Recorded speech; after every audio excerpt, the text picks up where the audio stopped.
बास का कोई टुकड़ा टूट कर गिर गया हो। जुगनू रात के अंधेरे में कोई चांद सा मालूम होता है। अल्लाह ताला ने कायनात की हर चीज़ को अलग सिफ्त दी है, खूबी दी है।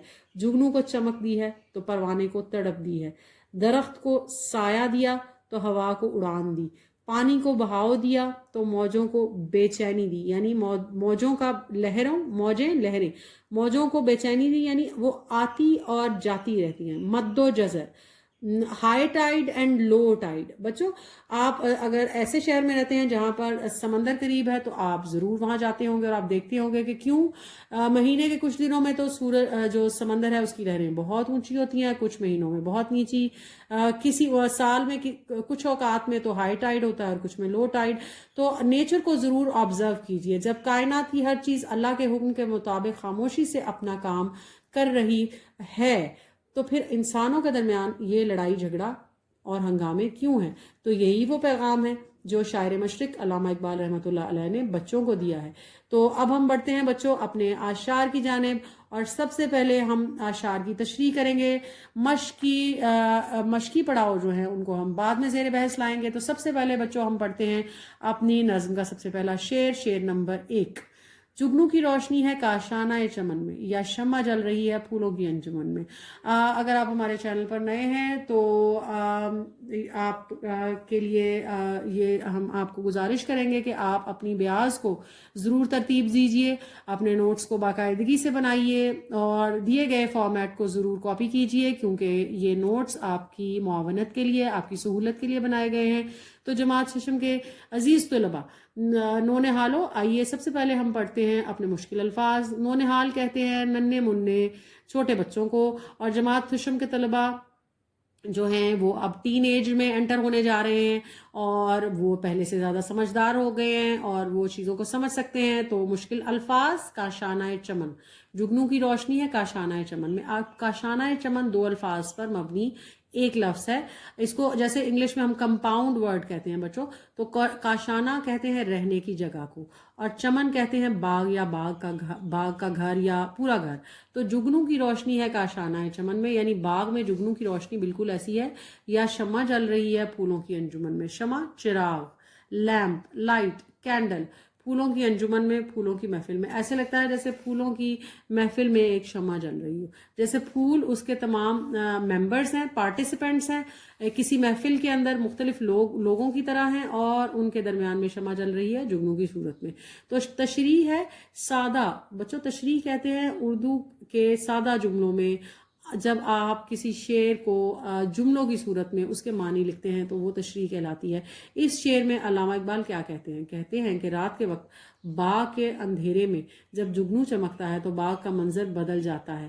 पूरा यूं महसूस होता है जैसे फूलों ने अपनी एक महफिल सजा ली हुई है, और इस महफिल को रोशन करने के लिए जुगनू शमा का काम कर रहा है। तो बहुत ही मुख्तसर अल्फाज के साथ मोहतरम उस्ताद कराम, मेरे अजीज़ वालिदैन, हमने कोशिश की है कि हम उन अल्फाज का चुनाव करें जो जमात शशम के जहनी मेयार के तलबा के जहनी मेयार के ऐन मुताबिक हों। तो बराए मेहरबानी मुश्किल अल्फाज का इस्तेमाल जो है वो दर्जा बदर्जा कीजिए, ग्रेजुअली बच्चों की डिक्शन को इम्प्रूव कीजिए। एकदम से जमात शशम के तलबा पर इतना बोझ मत डालिए कि वो अल्फाज को और उनके मानी को, नज्म को के मानी को समझ ना पाएं। शेर नंबर 2। आया है आसमां से उड़कर कोई सितारा, या जान पड़ गई है माहताब की किरण में। मुश्किल अल्फाज बच्चों, माहताब किसे कहते हैं? चमकता हुआ चांद। माहताब, चमकता हुआ चांद, किरण, रोशनी। तो आया है आसमां से उड़कर कोई सितारा, शायद जुगनू के बारे में कह रहे हैं कि ऐसे लगता है कि आसमान से उड़कर कोई सितारा जमीन पर आ गया है, या माहताब की किरण में यानी चमकते हुए चांद की किरण जो है वो जिंदा हो गई है। तशरीह, शायद जुगनू की खूबसूरती की मुख्तलिफ मिसालें देते हुए कहते हैं कि उड़ता हुआ जुगनू ऐसा मालूम होता है जैसे एक तारा, आसमान का कोई तारा टूटकर जमीन पर घूम रहा हो, या फिर चांद की खूबसूरत चमकती हुई किरण जिंदा होकर बाग में उड़ रही हो। तो बहुत खूबसूरत इस्तेमाल किया गया है अल्फाज को। अल्लामा इकबाल की शायरी यकीनन उर्दू शायरी के अंदर एक माइलस्टोन है। शेर नंबर 3। टकरा के गिर गया है महताब की कबा का, जर्रा है अनुमाया सूरज के पैरहन में। तो मुश्किल अल्फाज का हाथा सबसे पहले करेंगे। महताब कहते हैं चांद को, कबा कहते हैं बच्चों लिबास या चोगा, और नुमाया का मतलब होता है वाज़े हो जाना, अयां हो जाना। पैरहन लिबास, यहाँ अब दो अल्फाज हैं जिनके मानी मिलते जुलते हैं, यानी कबाबी लिबास को कहते हैं और पैरहन भी लिबास को ही कहते हैं। तो बच्चों टकरा के गिर गया है महताब की कबा का जर्रा है या नुमाया सूरज के पैरहन में, यानी ज़मीन से टकरा कर शायद चांद के जो कबा है उसकी जो पोशाक है उसका कोई टुकड़ा ज़मीन पर आ गिरा है। शायर अल्लामा इकबाल रहमतुल्लाह अलैह कहते हैं कि जुगनू की चमक इतनी तेज और खूबसूरत है कि गुमान होता है जैसे चांद के लिबास कबा का कोई टुकड़ा टूट कर जमीन पर आ गिरा हो, या फिर दिन के वक्त चमकने वाले सूरज के लिबास पैरहन का कोई रोशन हिस्सा रात को चमका रहा हो। चमका रहा हो, चमका, चमक की बजाय चमका रहा हो, चमका रहा हो। हम इस लफ्ज को आपकी आसानी के लिए दुरुस्त किए देते हैं, चमका रहा हो। शेर नंबर 4, हुस्ने कदीम। हुस्ने कदीम यानी पुराना, पुरानी खूबसूरती, जो बहुत पुराना मतलब बच्चों जो वो खूबसूरती जो हमेशा से है। एक झलक थी, एक झलक, एक नज़र, ले आई जिसको कुदरत खलवत से अंजुमन में। ले आई जिसको कुदरत यानी नेचर खलवत से तन्हाई से बाहर ले आई। तो तशरी करते हुए अगर तशरी को बगौर देखें तो अल्लामा इकबाल रहमतुल्लाह अलैह फरमाते हैं कि जुगनू की यह खूबसूरती दरअसल अल्लाह ताला के नूर का हिस्सा है। अल्लाह ने इस खूबसूरत मखलूक को अंधेरे और तन्हाई से निकाल कर दुनिया के सामने जाहिर कर दिया है कि लोग इसकी कुदरत को देख सके। अल्लामा इकबाल रहमतुल्लाह अलैह कहते हैं कि अल्लाह ताला ने इस नूर को दुनिया के सामने जाहिर किया है ताकि वो अल्लाह ताला की निशानियों को ढूंढ सकें, देख सकें, अल्लाह ताला को पहचान सकें उन सब चीज़ों में कि अल्लाह ताला की कुदरत की कारीगरी देख सकें। शेर नंबर 5, तो अजीज़ तलबा अशार को लिखिए, खूबसूरती से अपनी लिखाई को बेहतर करने की मशक कीजिए, मशक को जारी रखिए, कोशिश को जारी रखिए। अगर आप कोशिश करना नहीं छोड़ेंगे तो यकीनन एक ना एक दिन आप बहुत खूबसूरती के साथ लिख पाएंगे। छोटे से चांद में है जुल्मत भी रोशनी भी, निकला कभी गहन से आया कभी गहन में। तो जुल्मत का मतलब होता है बच्चों, जुल्मत का लफ्जी मानी जुल्म करना नहीं बल्कि अंधेरा है। गहन का मानी है ग्रहण लगना, जैसे सूरज ग्रहण, जैसे चांद ग्रहण। जब हमें सूरज या चांद का कुछ हिस्सा तो नजर आता है लेकिन कुछ हिस्सा गहना जाता है, यानी गहरा हो जाता है, डार्क हो जाता है और नजर नहीं आता। छोटे से चांद में है जुल्मत भी रोशनी भी, निकला कभी गहन से आया कभी गहन में। तो तशरीह करने के लिए बच्चों सबसे पहले हम लिखते हैं शायर का नाम अल्लामा इकबाल। इस शेर में जुगनू की जलती बुझती रोशनी का तस्करा करते हुए कहते हैं कि ये एक छोटा सा चांद है जो एक लम्हे में चमकता है और दूसरे लम्हे में बुझ जाता है, दूसरे लम्हे में बुझ जाता है, में बुझ जाता है, जैसे चांद को ग्रहण लग जाता है। तो अब अगला शेर, तमाम अशार की तशरीह को तफसील के साथ अपनी ब्याज पर लिखिए, वाज़े तौर पर लिखिए। अगर आप कट मार्कर का इस्तेमाल जानते हैं तो तभी कट मार्कर का इस्तेमाल कीजिए, वरना आप रेगुलर ब्लू मार्कर को यूज़ कीजिए। और पेन कलम का इस्तेमाल हमेशा अपने उस्ताद से पूछ कर कीजिए। शेर नंबर 6, परवाना एक पतंगा, जुगनू भी एक पतंगा, वो रोशनी का तालिब ये रोशनी सरापा। तो मुश्किल अल्फाज की फहरिस्त को देखते हुए हम पढ़ते हैं कि पतंगा क्या है बच्चों, एक परदार छोटा सा कीड़ा। पतंगा भी एक छोटा सा कीड़ा है, एक नन्हा सा कीड़ा है बच्चों जिसके पर होते हैं। तालिब तलब करने वाला, मांगने वाला, सरापा सर से पाँव। शायर इस शेर में दो मुख्तलिफ कीड़ों का मुआजना करते हैं। मुआजना करना होता है कंपैरिजन करना, मिलाना। परवाना रात का उड़ने वाला कीड़ा, वैस्प, जिसको हम अंग्रेजी जुबान में वैस्प भी कहते हैं बच्चों, रोशनी का दीवाना होता है और शमा के गिर्द चक्कर लगाता है। जबकि जुगनू को अल्लाह ने ये सिफ़त दी है कि वो खुद चमकता है और रोशनी बांटता है। तो अल्लामा इकबाल ने बच्चों के लिए एक और नज़्म लिखी है बच्चों, जिसमें कि जुगनू बतौर किरदार पेश किया गया है। तो वो नज़्म कौन सी है, उस नज़्म का क्या नाम है, बराए मेहरबानी आप कमेंट सेक्शन में हमें ज़रूर बताइए। आपके कमेंट्स हमारी हिम्मत बनाते हैं और हम मुंतज़िर रहते हैं कि आप हमें पॉजिटिव फीडबैक दें, हमारे चैनल को सब्सक्राइब करें और बच्चों के लिए मुआवन और मददगार हो उर्दू से दोस्ती के इस सफ़र में। शेर नंबर 7, हर चीज़ को जहाँ में कुदरत ने दिलबरी दी, परवाने को तपिश दी, जुगनू को रोशनी दी। यानी परवाने को तपिश दी, जुगनू को रोशनी दी। दिलबरी खूबसूरती, तपिश हीट गर्मी, तपिश गर्मी हीट। तशरीह, इस शेर में शायर अल्लाह की हिकमत का जिक्र कर रहे हैं, अल्लाह की दानिशमंदी का, अल्लाह की हिकमत का। हिकमत एक मौजू लफ्ज़ है, हिकमत का जिक्र कर रहे हैं और कहते हैं कि शायर कहते हैं कि दुनिया की हर मखलूक शायर कहते हैं कि दुनिया की हर मखलूक मुनफरिद है। अल्लाह बड़ी हिकमत वाला है, उसने परवाने की को रोशनी का दीवाना बनाया है, जबकि जुगनू जैसे नन्हे से कीड़े को रोशनी से भर दिया है। ये हमारे शेर जो शेर नंबर 7 है वो मुकम्मल हो गया है, और अब हम बढ़ते हैं शेर नंबर 8 की जानिब। शेर नंबर 8, साया दिया शजर को, परवाज दी हवा को, पानी को दी रवानी, मौजों को बेकली दी। तो मुश्किल अल्फाज लिखिए। रवानी का मतलब है बहाव, बेकली बेचैनी, जैसे मैंने आपको पहले बताया इज़्तिराब की कैफियत, हरकत में रहना। मौजों का मतलब है लहरें या लहरों। तो अल्लामा इकबाल इस शेर में मुज़ाहिर कुदरत यानी जो नेचर के नेचुरल ऑब्जेक्ट्स हैं, जैसे दरिया, जैसे दरख्त, उनका जिक्र कर रहे हैं। पोशीदा अल्लाह की मौजूदगी के मोतरफ हैं, मोतरफ नज़र आते हैं, तारीफ़ करते हुए नज़र आते हैं। मोतरफ का मतलब है बच्चों तारीफ़ करना। अल्लाह ताला ने तमाम आलिम को खूबियों और सिफ़ात से नवाजा है। दरख्तों को सायादार बनाया है, हवा को हरकत में रखा है, पानी हर वक्त हरकत में रहता है, और आती जाती लहरें मौसमों को बदलती हैं। शेर नंबर 9, ये इख्तलाफ फिर क्यों हंगामों का महल हो, है हर शय में जबकि पिन्हा खामोशी अज़ल हो। अब बाकी की तमाम नज़्म एक पैराए में लिखी गई है, और आखिरी शेर जो है वो एक सवाल भी है और अपने अंदर एक जवाब भी है। तो यकीनन ये अल्लामा इकबाल रहमतुल्लाह अलैह की शायरी की खूबी है कि वो हमसे खुद ही सवाल भी पूछ रहे हैं और हमें इस सवाल का जवाब भी दे रहे हैं। मुश्किल अल्फाज में शामिल हैं इख्तलाफ यानी तज़ाद, फ़र्क, हंगामों लड़ाई और झगड़े। हंगामा की जमा पिन्हा, पोशीदा छुपा हुआ, पोशीदा छुपा हुआ। अज़ल का मतलब है कायनात की इब्तिदा, शुरुआत, शुरू होना।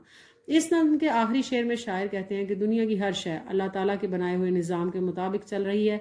शायर कहते हैं कि इंसानों की महफिल में रंग व नस्ल या ज़ुबान का फ़र्क लड़ाई झगड़ों का सबब क्यों बनता है, जबकि दुनिया और कायनात की हर चीज़ खामोशी से अल्लाह के बनाए हुए कानून पर गामजन है। कायनात में एक गहरा सुकून है, इस लिए इंसानों को भी दुनिया में अमन व सुकून से रहना चाहिए। यकीनन ये खूबसूरत नज़्म, बहुत ही खूबसूरत नज़्म, हमने कोशिश की है कि हमने तफसील के साथ इस नज़्म का अहाता करें। तो अज़ीज़ तलबा, मुझे उम्मीद है कि आप ना सिर्फ इस नज़्म के नोट्स बनाएंगे बल्कि आप इसको ज़हन नशीन भी करेंगे। अगर गर्मियों की तातीलात में या ऑनलाइन क्लास में आप ये सबक पढ़ रहे हैं तो मेरी आपसे गुजारिश है बतौर वालिदैन और उस्ताज़ कराम कि आप बच्चों को ज़रूर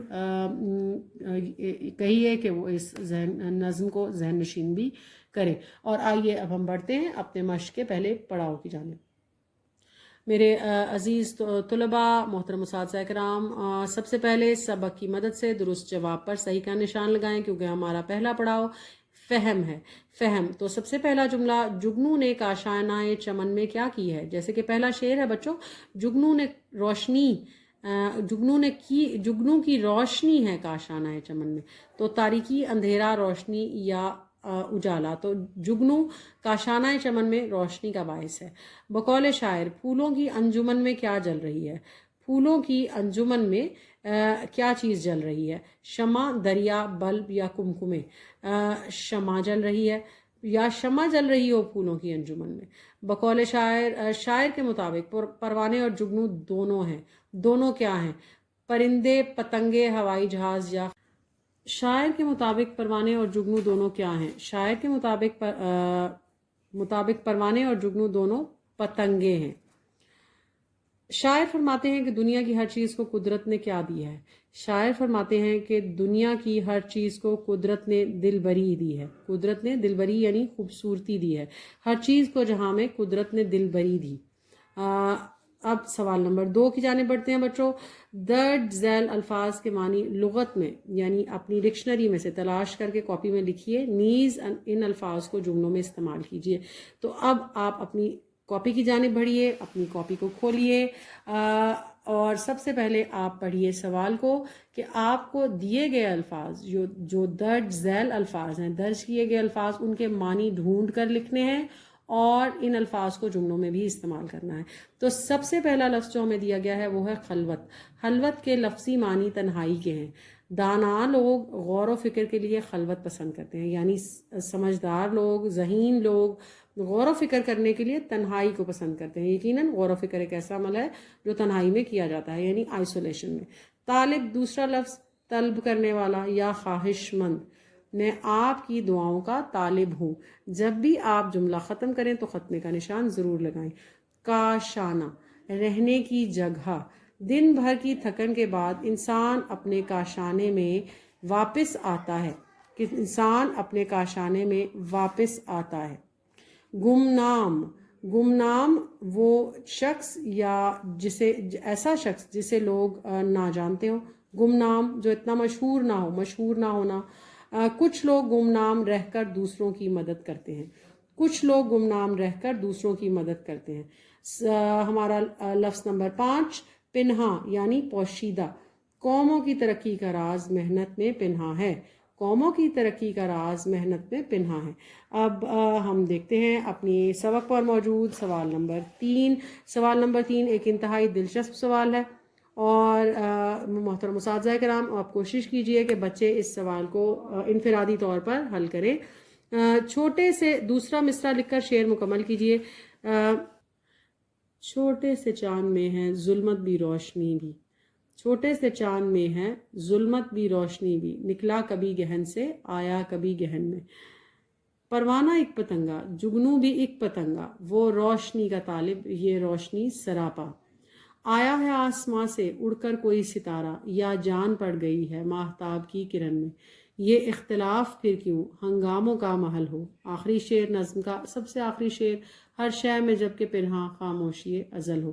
تو آپ اشعار کو اپنی نظم میں سے تلاش کیجئے. اس ہر شعر کا پہلا مصرع یہاں پر درج کیا گیا ہے. دوسرے مصرے کو آپ نظم سے تلاش کر کے اس کو یہاں پر درج کیجئے, لکھیے یا تحریر کیجئے. سوال نمبر 4 بچوں ہماری مشق کا چوتھا پڑاؤ. درج ذیل سوالات کے جوابات تحریر کیجئے. اب یقیناً اس سوال کو حل کرنے کے لیے ہمیں اپنی بیاض درکار ہے, ہمیں اپنی کاپی درکار ہے. تو سوال نمبر 4 سب سے پہلا سوال بچوں, شاعر نے جگنو کو چمن کی شمع کیوں قرار دیا ہے؟ یعنی شاعر نے علامہ اقبال رحمۃ اللہ علیہ نے جگنو کو باغ کی شمع کینڈل یا چراغ کیوں قرار دیا ہے, روشنی کیوں قرار دیا ہے؟ رات کے اندھیرے میں جب جگنو اڑتا ہے. جواب کو لکھنے سے پہلے جواب ضرور درج کیجئے. لفظ جواب کا استعمال کیجئے. رات کے اندھیرے میں جب جگنو اڑتا ہے تو اس کی چمک سے پورا باغ چمن اس طرح جگمگا اٹھتا ہے جیسے کسی محفل میں شمع جل رہی ہو. اسی خوبصورت منظر کی وجہ سے شاعر نے جگنو کو چمن کی شمع یعنی باغ. اب پورے سبق کا احاطہ کرتے ہوئے ہم نے کوشش کی ہے کہ ہم بار بار الفاظ کے معنی کے ذریعے تشریح کے ذریعے نظم میں پوشیدہ جو معنی ہیں ان کی وضاحت کریں. سوال نمبر 2 پھولوں کی انجمن سے شاعر کی کیا مراد ہے؟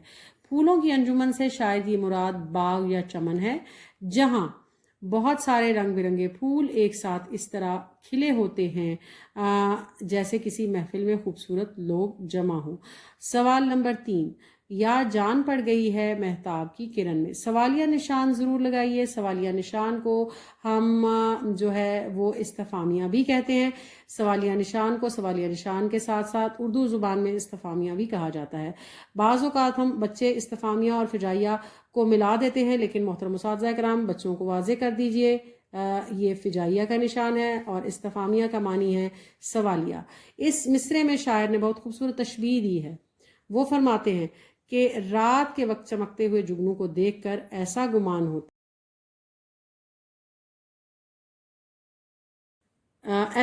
ہوتا ہے جیسے چاند ماہتاب کی کسی خوبصورت کرن میں جان پڑ گئی ہو. جیسے چاند یعنی ماہتاب کی کسی خوبصورت کرن میں جان پڑ گئی ہو اور وہ زندہ ہو کر باغ میں اڑنے لگی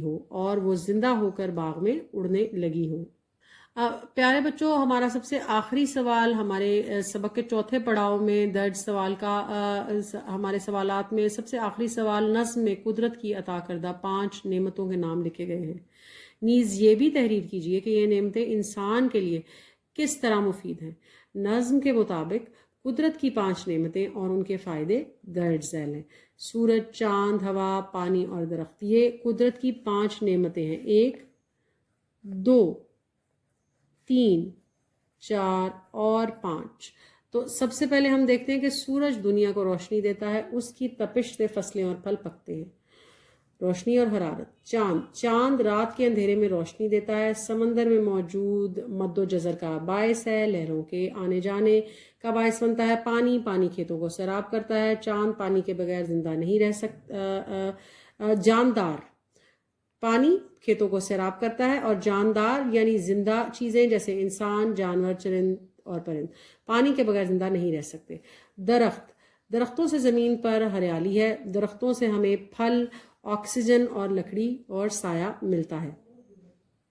تو عزیز طلباء، ہماری مشق کا اگلا پڑاؤ جو کہ ہے بات کیجئے۔ سوال نمبر 5، سورج، چاند اور جگنو میں کیا مماثلت ہے؟ کون سی چیز ہے جو سورج، چاند اور جگنو ان تینوں جو مظاہر فطرت ہیں ان میں یکساں ہے، ملتی جلتی ہے؟ مماثلت کا مطلب ہے، معنی ہے ملتی جلتی، ملتی ہوئی۔ تو محترم اساتذہ کرام، بچوں کو جو اپنی کاپیز کو مینٹین کرنے کے لیے ان کو ٹپس دیجئے، ان کو بتائیے کس طرح وہ اپنی نوٹ بکس کی حفاظت کر سکتے ہیں، ان کو کور کر سکتے ہیں، کس طرح وہ صحیح قلم اور درست جو ہے وہ اسٹیشنری کا یوز کر سکتے ہیں۔ سوال نمبر 5، سورج، چاند اور جگنو میں کیا مماثلت ہے؟ 2 نکات۔ تو پہلا نقطہ یہ ہے کہ بچوں، سورج، چاند اور جگنو جو ہیں وہ یقیناً مماثلت رکھتے ہیں۔ جگنو میں بڑی مماثلت روشنی ہے اور چمک، روشنی اور چمک۔ سورج، چاند اور جگنو روشن بھی ہیں اور یہ حرارت بھی دیتے ہیں، یہ چمکتے بھی ہیں اور یہ روشن بھی ہیں، اور یہ دونوں چیزیں یہ تینوں جو مظاہر فطرت ہیں ان میں مماثلت رکھتی ہیں۔ جماعت ششم کے عزیز طلباء، اب ہم بڑھتے ہیں اپنے سبق کے اگلے پڑاؤ کی جانب جو کہ سوال نمبر 6 ہے۔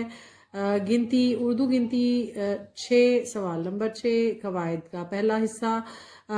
عبارت میں سے محاورے چن کر دی گئی جگہ پر لکھیے۔ ہمیں عبارت میں سے محاورے چننے ہیں اور چن کر دی گئی جگہ پر لکھنے ہیں۔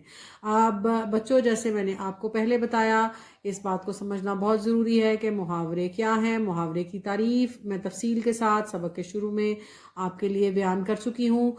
سبق کو دہرائیے اور محاورے کی جو تفصیل ہے اس کو دوبارہ سنیے۔ محاورے اور ضرب الامثال جو ہیں ان کو معنی کے اعتبار سے تو ہم اگر معنی کے اعتبار سے دیکھیں گے تو وہ ہمیں یکساں معلوم ہوں گے، لیکن جب ہم جملے میں استعمال کریں گے تو ہمیں معلوم ہوگا کہ وہ کس قدر مختلف ہیں۔ تو دیے گئے سوال میں ہم محاوروں کو چنیں گے۔ محاورے عموماً لفظ نا پر ختم ہوتے ہیں، لفظ نا پر ختم ہوتے ہیں اور یہ مکمل جملہ نہیں ہوتے، یہ جملے کا ایک حصہ ہوتے ہیں۔ حضرت ابراہیم ابن ادھم رحمۃ اللہ علیہ درویشی سے پہلے ایک بادشاہ تھے، لیکن اکثر اس فکر میں رہتے تھے کہ خدا سے ملاقات کیسے ہو سکتی ہے۔ ایک دن اپنی خوابگاہ میں خواب خرگوش کے مزے لے رہے تھے۔ پہلا محاورہ، خواب خرگوش کے مزے لینا کہ اچانک۔ اور بچوں، دوسری اہم بات جو محاورے کے بارے میں آپ کو بتانا چاہوں، جو اچانک سے میرے ذہن میں آئی اور میں ضروری سمجھتی ہوں کہ میں آپ کو بتا دوں میرے عزیز طلباء، محاورہ نہ صرف نا پر ختم ہوتا ہے، یہ جملے کا ایک حصہ ہوتا ہے، یہ مکمل جملہ نہیں ہوتا ہے پیارے بچوں۔ اور اس کے علاوہ وقت کے اعتبار سے یعنی فی الحال، ماضی، مستقبل کے فرق کے ساتھ، جنس کے فرق کے ساتھ یعنی مذکر اور مؤنث کے فرق کے ساتھ اس کا استعمال جملے میں بدل جاتا ہے۔ جبکہ ضرب الامثال جیسے بندر کیا جانے ادرک کا سواد یا ناچ نہ جانے آنگن ٹیڑھا جیسے ضرب الامثال اپنے اندر ایک پوشیدہ حکمت لیے ہوئے ہوتے ہیں اور وہ مکمل جملے کی مانند ہوتے ہیں اور وہ فعل کے اعتبار سے بالکل تبدیل نہیں ہوتے۔ اب بچوں، ہم بڑھتے ہیں اپنے پیراگراف، اپنے عبارت کی پڑھائی کی جانب۔ ایک دن اپنی خوابگاہ میں خواب خرگوش کے مزے لے رہے تھے، اچانک ان کی آنکھ کھل گئی، غور کیا تو کچھ آوازیں چھت سے آتی ہوئی سنائی دی۔ نیند آنکھوں سے کوسوں دور ہو گئی۔ آنکھوں سے کوسوں دور ہونا، نیند آنکھوں سے کوسوں دور ہونا، بہت دور ہونا۔ پھونک پھونک کر قدم رکھتے ہوئے، پھونک پھونک کر قدم رکھنا ایک اور محاورہ۔ پھونک پھونک کر قدم رکھتے ہوئے، پھونک پھونک کر قدم رکھنا، پھونک پھونک کر قدم رکھا۔ فعل کے اعتبار سے جو ہے وہ وقت کے حساب سے محاورے کا استعمال جملے میں تبدیل بھی ہو جاتا ہے۔ پھونک پھونک کر قدم رکھتے ہوئے چھت پر پہنچے کہ جانے یہ ماجرا کیا ہے۔ دیکھا چند نورانی صورت بزرگ چھت پر کوئی شے تلاش کر رہے تھے۔ پوچھا تم کون لوگ ہو اور یہاں کیا کر رہے ہو؟ اب وہ بولے ہمارا اونٹ کھو گیا ہے، اسے تلاش کر رہے ہیں۔ حضرت ابراہیم بن ادھم رحمت اللہ علیہ کو بہت تعجب ہوا، حیرانی ہوئی، بولے اونٹ کا محل کی بلند و بالا چھت پر کیا کام؟ وہ بولے عقل پر پردہ پڑ گیا ہے، ایک اور محاورہ، عقل پر پردہ پڑنا ایک اور محاورہ ہے۔ عقل پر پردہ، اس کو خط کشید کیجئے، پردہ پڑ گیا ہے یعنی کیا سچ تمہاری نظروں کے سامنے نہیں آ رہا؟ اگر اونٹ محل کی چھت پر نہیں چڑھ سکتا تو تم کیسے تخت شاہی پر بیٹھ کر خدا کو ڈھونڈ سکتے ہو؟ خدا کی تلاش ہے تو درویشی اپناؤ، خدا کی تلاش ہے تو درویشی اپناؤ۔ اب یہ عبارت یقیناً ایک خوبصورت پیغام بھی ہے، اپنے آپ میں ایک مکمل سبق لیے ہوئے۔ اب ہم اگر بغور اس عبارت کو پڑھیں گے تو بچوں اس عبارت میں جن محاورات کا استعمال کیا گیا ہے اس میں پہلا محاورہ ہے خواب خرگوش کے مزے لینا، پھونک پھونک کر قدم رکھنا، عقل پر پردہ پڑنا یا نیند آنکھوں سے کوسوں دور ہونا۔ اب جو ہے سوال نمبر 7 ہماری مشق کا اگلا پڑاؤ، خانوں میں موجود الفاظ کے متضاد چن کر کاپی میں لکھیں۔ اب دیے گئے خانوں میں یہاں پر 2 روز میں آپ کو الفاظ دیے گئے ہیں۔ سب سے پہلے آپ ان الفاظ کو پڑھ لیجئے، ویران، غربت، زمین، ماہتاب، تاریک، جدید، قدیم، آفتاب، آسمان، عمارت، آباد، روشن۔ تو ویران کا متضاد کیا ہے بچوں؟ ویران کا متضاد ہے آباد۔ ویران کا متضاد کیا ہے بچوں؟ ویران یعنی ایسی جگہ جو ڈیزرٹڈ ہو، خالی ہو، جہاں کوئی نہ رہتا ہو، اور آباد، ویران اور آباد۔ اب دوسرا لفظ ہے بچوں غربت۔ غربت کا متضاد یعنی اس کا الٹ کیا ہے؟ غربت غریبی اور امارت امیری۔ غربت امارت۔ زمین آسمان، زمین اور آسمان۔ ماہتاب، ماہتاب آفتاب، ماہتاب چاند اور آفتاب سورج کو کہا جاتا ہے، ماہتاب آفتاب۔ تاریک، تاریکی، ظلمت، اندھیرا، روشن۔ جدید، جدید کا واضح معنی بچوں قدیم، قدیم۔ اب اگر آپ ہو سکے تو اپنی نوٹ بک پر بھی اس کو میچ کیجئے، لیکن ہمیں آپ کے ساتھ مکمل طور پر نوٹس کا احاطہ کرنا ہے، تو ہم آپ کو ایک فہرست دیتے ہیں بچوں کس طرح آپ اپنی کاپی پر ان الفاظ کو نوٹ کر سکتے ہیں۔ ویران آباد، غربت عمارت، زمین آسمان، ماہتاب آفتاب یا سورج، تاریک روشن اور جدید قدیم۔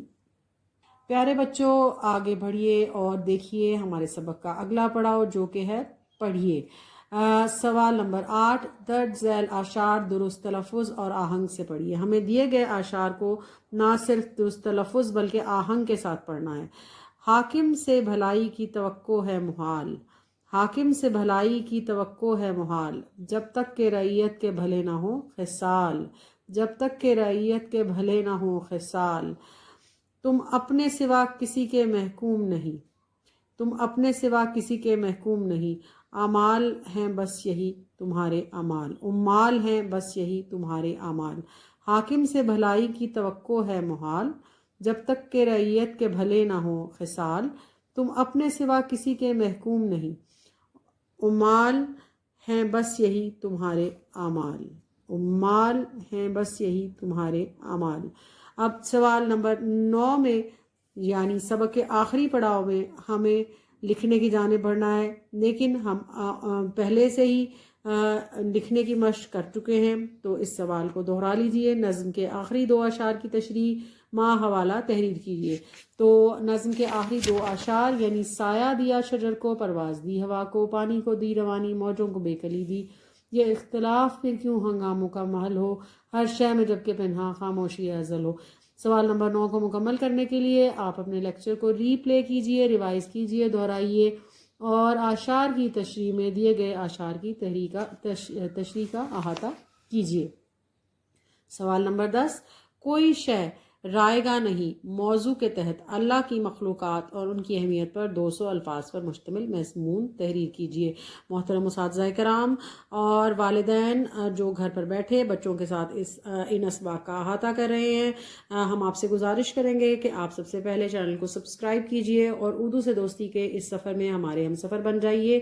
آپ کی آسانی کے لیے 200 الفاظ پر مشتمل ایک تخلیقی لکھائی کی عبارت موضوع کے تحت اللہ کی مخلوقات اور ان کی اہمیت پر مبنی کوئی شے رائے گاہ نہیں کی عبارت جو ہے وہ ہم نے اپنے لیسن کے آخر میں رکھی ہے، اس کو اٹیچ کر دیا ہے۔ اگر چاہے تو اگر آپ ہمارے یوٹیوب شارٹس میں جا کر اس کو دیکھ سکتے ہیں، یا آپ اس سبق کے آخر میں بھی اس کو دیکھ سکتے ہیں اور کاپی کر کے لکھ سکتے ہیں۔ سوال نمبر 11 نظم کا خلاصہ۔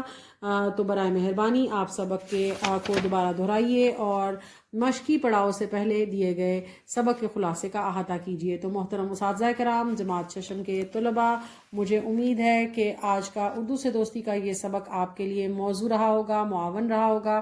ہمارے یہ نوٹس آپ کے لیے مددگار رہیں گے اور آپ کی اردو سے دوستی اور بھی گہری ہو جائے گی اور بھی مضبوط ہو جائے گی۔ تو جماعت ششم کے طلباء، اسی سبق کے ساتھ ہم اختتام کرتے ہیں اپنا آج کا اردو سے دوستی کا سفر۔